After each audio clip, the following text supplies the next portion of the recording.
Where's Troy? Okay, okay. Get you guys there. Do you want to move it up? Okay, there we go. Everybody ready? Yes. Okay. Good afternoon, everyone. Today we are here to announce the results of the criminal investigation into the February 14, 2022 death of Ronald Gene Ingram. Ingram was an inmate housed in the mental health unit of the Day Correctional Institution located in Homestead, Florida. It's in the southern part of Miami-Dade County. The 60-year-old man, who was tried and convicted of first-degree murder, was sentenced by a judge to life in prison. He was in the process of being transferred to the Lake Correctional Institution located in Clermont, Florida. Ronald Gene Ingram never completed that trip alive. We all recognize that misconduct, abuse, or criminal behavior have no place in Florida's correctional system. Individuals who are sentenced to incarceration by our criminal courts, they have lost their freedom, but not their basic rights. They should not be subject to forms of back alley justice, which are actions that violate Florida law. Today is a day of accountability. With me today are Ricky Dixon. Mr. Dixon here is the Secretary of the Florida Department of Corrections. He's flown in to be with us today. Thank you, sir. Mike, we have Troy Walker, who is our regional director for the Southern Regional area. He is the special agent in charge. He's here on behalf of his colleagues from the Jacksonville area. Mr. Michael Neal is here with him, and well, essentially he'll be introducing our colleagues, and our lead agent that led this investigation is also with us today. I also want to say that FDLE did a phenomenal job in this investigation, and even though it was not conducted by this region because he was transported to the northern part of Florida where his body was found and retrieved, we always work with Troy Walker and his office here, and they do a phenomenal job. And it's always an honor to work, Troy, with you and all of your agents. And to the Secretary's left, I think most of you know, Tim Vandergiesen is our Deputy Chief Assistant, and in that capacity, he's also head of our Public Corruption Unit. He investigated this matter along with the agents from FDLE night and day. Thank you very much, Mr. Vandergiesen, for your commitment and your incredible professionalism and your talents. And by the way, it's his unit, that Public Corruption Unit, that is primarily responsible for the investigation and prosecution of police officers and correction officers that violate the law. You all may remember just last week, I think it was, that he tried and a jury convicted an officer for excessive use of force. And by the way, we have prosecuted over 600 police and correction officers throughout the years. So, as I've previously mentioned, Ronald Gene Ingram was in the process of being transferred to the Lake Correctional Institution. At about 5:30 a.m., Ingram was being moved from his cell in the mental health unit of the Day Correctional Institution. Based on testimony, it appears that while inside his cell, Ingram had apparently thrown a cup of urine at the correctional officers assigned to facilitate that movement out of his cell, hitting and striking Sergeant Jeremy Godbolt. After that action, Ingram appeared to have been removed from his cell without further incident. So I want to call your attention to a video that we're about to show. In this following clip, you see there on either screen, we can see the officers escorting Ingram out of his cell and down to the main dorm area. I'm just going to step over there for a minute and just kind of show you, sorry, Trevor, are you going to circle it? Yes. It's right there. That's his cell. And they're taking him out of the cell. And if you watch it, he's going to come down those stairs. And you'll see that becomes very relevant in a few minutes.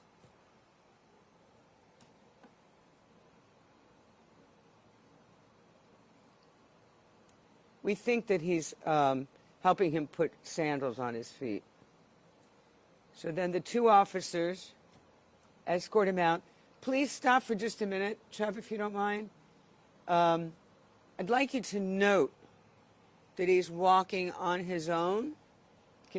If you could roll that just slightly, Trevor. Just a little, go rewind just a little bit. Okay, thank you. Now come forward. Now watch his legs. He's moving.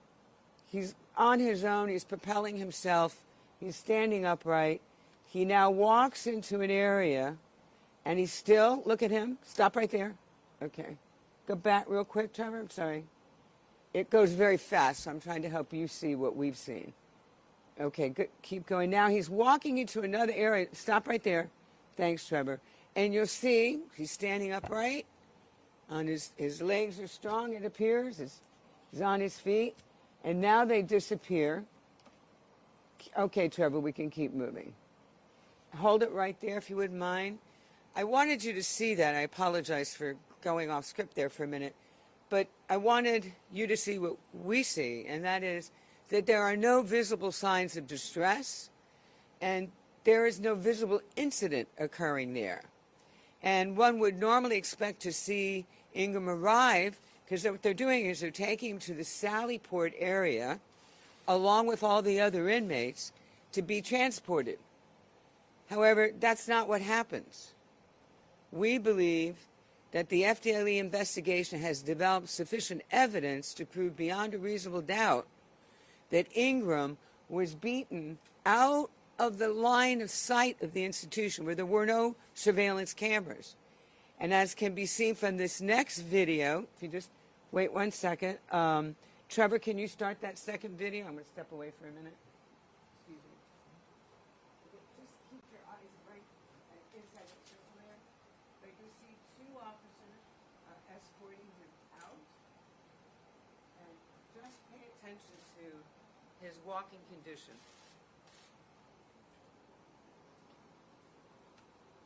And slowly we're going to take, that's another angle. Can you, okay, stop right there for a second.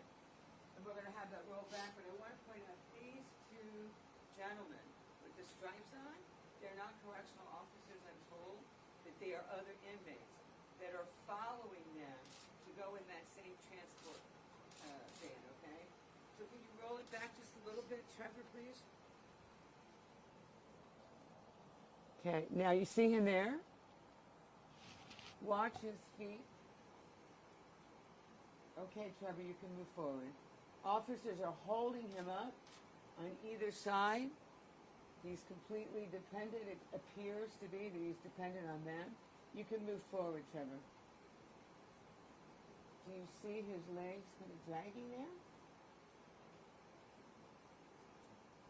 The other inmates are all walking on their own. They're upright. No one's helping them. And then the final officer.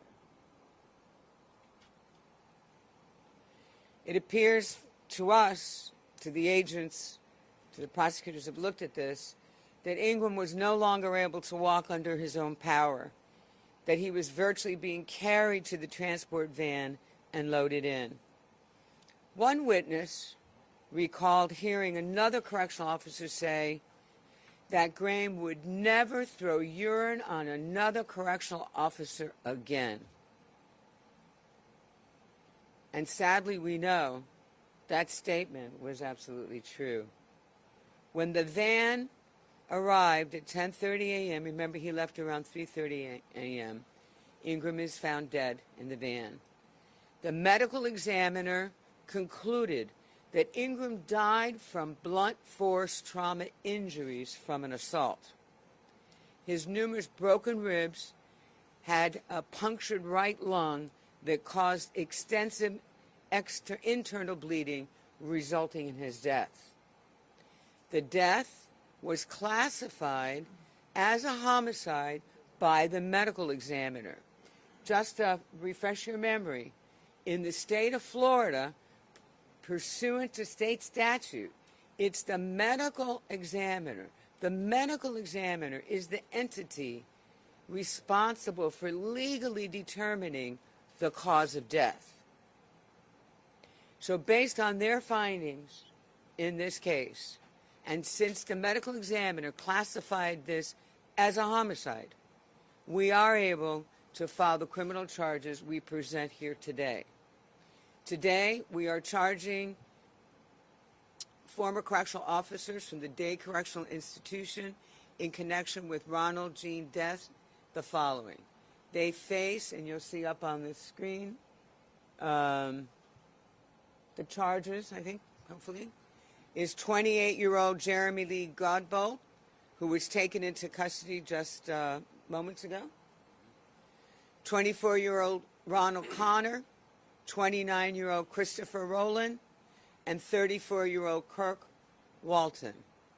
They are all being charged with 1 count murder in the 2nd degree, 1 count conspiracy to commit murder in the 2nd degree, 1 count aggravated battery on an elderly or disabled person, 1 count conspiracy to commit aggravated battery on an elderly or disabled person, and 1 count employee of the Department of Corrections committing a battery and or inflicting cruel or inhumane treatment causing great bodily harm. 1 count of conspiracy by an employee of the Department of Corrections committing a battery and or inflicting cruel or inhumane treatment causing great bodily harm. Justice demands that those who are part of the law enforcement community clearly recognize their roles and their individual duties. One can never enforce the law when one is breaking the law. These charges today reinforce those extremely important beliefs. My team, in working with the agents on this case and with the Department of Corrections on this case, we will prosecute these officers under due process, but to the fullest extent of the law. So with that, I would like to now introduce our Secretary of the Florida Department of Corrections. We appreciate you being here, Mr. Secretary, Ricky Dixon. Thank you, Attorney. Good afternoon.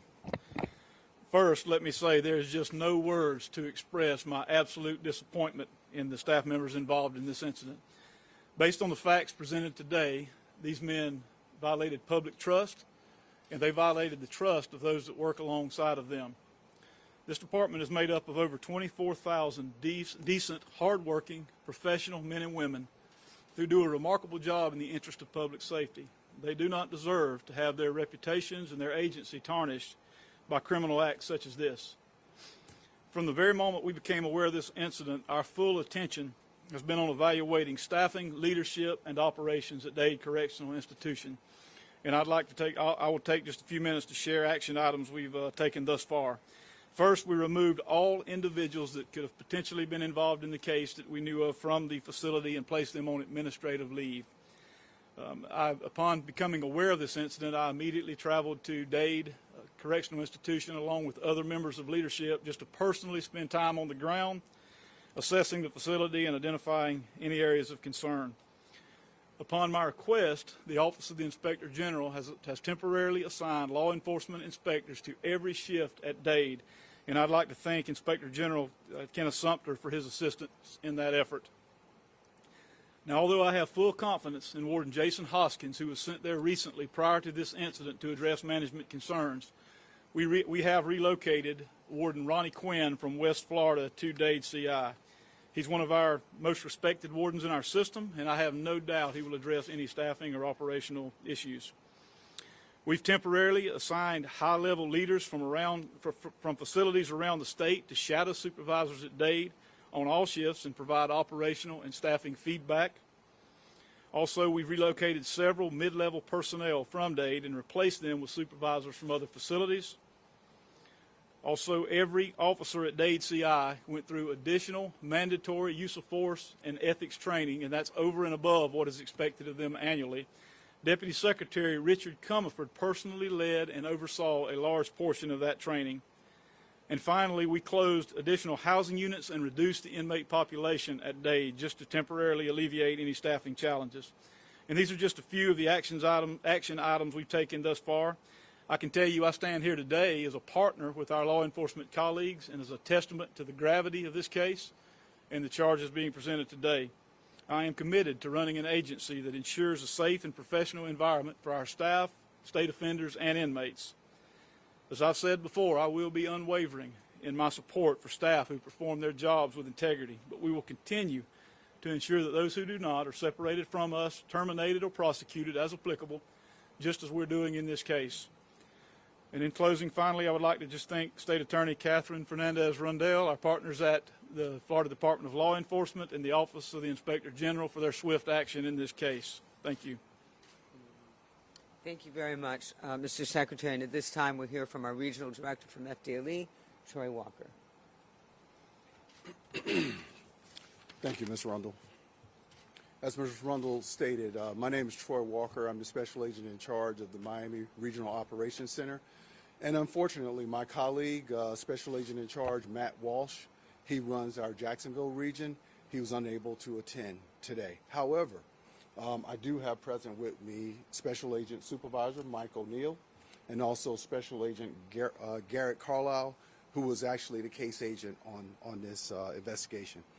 FDLE Miami is one of 7 regional offices statewide. And while we often work together, this case in particular, we took immediate collaborative effort to take action on this crucial investigation immediately. We began this investigation back in February 14th at the request of the Department of Corrections. And as Ms. Rundle mentioned, the victim was beaten at a prison in Miami-Dade County, but was discovered deceased in Ocala, Florida, which is part of the Jacksonville region's area of responsibility.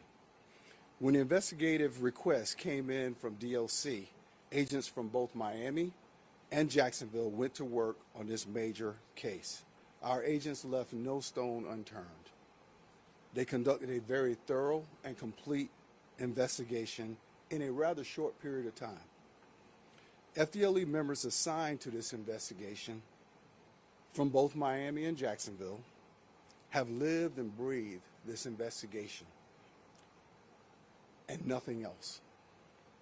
Over the last 2.5 months, FDLE agents and analysts have worked more than 1,700 hours on this investigation. When someone unexpectedly dies, it's understandable that there are a lot of questions. That's especially true when it's an in-custody death. It is important that our citizens understand the amount of time, dedication FDLE devotes to these types of investigations. Agents in both Miami and Jacksonville interviewed more than 45 people, wrote more than 75 investigative reports, served 5 search warrants and 4 subpoenas. Our role is to determine exactly what happened and provide this information to Ms. Rundle's office, who will determine, and in this case, determine what charges to bring forward. I know I speak for all of us today when I say ensuring justice for the victim and his family is our top priority. Let this case be an example of fairness, impartiality under the law, that regardless of who you are or life, justice is served. Thank you. Very nice. Thank you. Thank you so much. Okay, at this point, we'll open it up to questions in English, and then we're going to break down very quickly and go to Spanish. And so, questions in English? Willard. State Attorney, I know how difficult this is for you on a day like this for our law enforcement community. Can you talk again, and you've spoken about this, about the duty that Mr. Dixon's officers have in the care and custody of these people and their responsibility in spite of what may have precipitated this? And I would like him to also comment on that, about character and training being paramount for a person in one of these positions. Absolutely. I mean, if you think about it, a person by law goes to a court and there's a case that's presented, and if that person is found guilty, the punishment could be imprisonment. But it doesn't mean that you've lost all your other basic rights. You may have lost your freedom, for at least for the time being, depending on the sentence, because you may be a danger to others. But you still have basic human rights under the law and under the Constitution. And especially when you are vulnerable in the sense that if you have a certain condition, and this gentleman did. And so the care and custody and basic human rights never leave a person. So I'm now going to let the Secretary give you his response. Yeah, regardless of the crime, inmates that come in our system have a right to do their time free from victimization and abuse, and we failed in this case, and we're extremely disappointed. Inmates are sent to prison as punishment, not for punishment within the system, and again, we failed and deeply regret that this incident occurred. Can you address some of Mr. Walker's it appears of those 45 people, I think the bulk of them will be your employees, their honesty about coming forward and talking to agents about what they saw and being truthful about it. That's a great question, and I'll tell you how proud I am of the majority of our staff. We interact hundreds of thousands of hours a day, interactions between staff and inmates. Often those interactions involve provocation from the inmates, and the vast majority of the time our staff get it right, and they are professional. Unfortunately, in this case, that did not occur, but I really appreciate you pointing that out, because we absolutely have a vast number of professional staff who do this job very well. Any other questions? Oh, yes. Hi.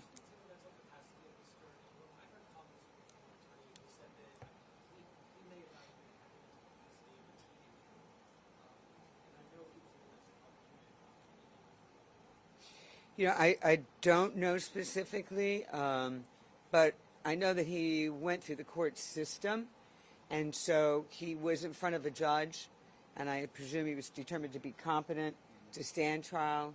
He did stand trial. He was convicted and sentenced. So all of that would have been considered by the trial court, whether it was just trying the case in terms of was he competent enough to proceed, understanding, and or the sentence itself. Does anybody have any? Yeah. Yes.